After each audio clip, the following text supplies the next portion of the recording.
তারা চিহ্ন তালাবন্ধ ফাঁকা ৬টি আবাসনে দুঃসাহসিক চুরি। কাকসার গোপালপুরে চাঞ্চল্য, সিসিটিভিতে ধরা পড়ল ২ চোরের ছবি।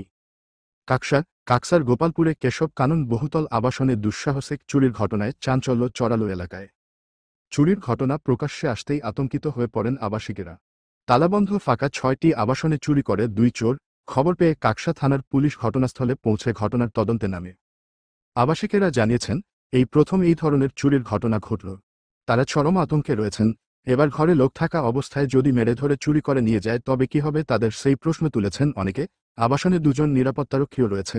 তাদের কথায় তারা রাত ১টার পরে ঘুমিয়ে পড়েছিলেন, সম্ভবত তার পরেই চোরেরা ঢোকে বলে অনুমান তাদের। মেন গেটে তালা দেওয়া ছিল। অনুমান করা হচ্ছে চোরেরা পাঁচিল টপকে আবাসনে ঢোকে এবং নিঃশব্দে শাবল জাতীয় বস্তু দিয়ে তালা ভাঙে এবং ফাঁকা আবাসনে চুরি করে পালায়। অনুমান করা হচ্ছে বহিরাগত রাজমিস্ত্রির দলের কেউ এই চুরির সাথে যুক্ত থাকতে পারে। আবাসনের সহ সভাপতি বিপ্লব পাল বলেন, রাতে মেন গেটের তালা বন্ধ থাকা সত্ত্বেও অন্য কোনো উপায়ে চোরেরা এসে ঢোকে আবাসনে। এই মুহূর্তে বেশ কিছু আবাসিক বাইরে গিয়েছেন। আবাসন তালা বন্ধ ছিল।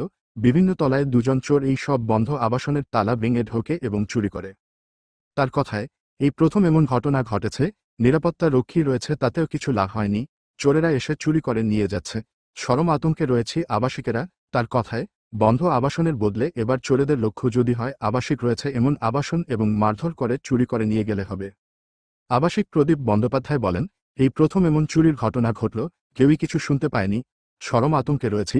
কার্যত সিসিটিভি ফুটেজ দেখা যাচ্ছে ২ জন চোর একের পর এক আবাসনে ঢুকছে না এবং চুরি করছে।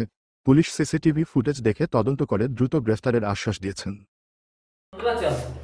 হ্যাঁ, আপনার মানে ফ্ল্যাটের মুখোমুখি ফ্ল্যাটেই চুরি হয়েছে, কি বলবেন? আর বলবো মানে এটা তো গভীর রাতে হয়েছে, কাজে আমরা কোনো কিছু টের পাইনি। আর আমরা যেখানটায় শুই সেটা একবারে সাইডে।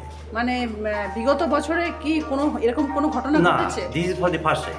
আচ্ছা, এখন আপনারা আমি এখানে 13-14 বছর 13 বছর আছি। আচ্ছা, এর মধ্যে এই প্রথমবার এরকম দেখলাম। এটাকে কোনোদিন কিচ্ছু। এখন কি আপনারা আতঙ্কে রয়েছেন? হ্যাঁ, খানিকটা আতঙ্কে বটে। মানে এবারে মনে হচ্ছে যে বাড়িতে তালা দিয়ে বোধহয় কোথাও যাওয়া যাবে না। কি নাম আপনার? আমার নাম প্রদীপ ব্যানার্জি।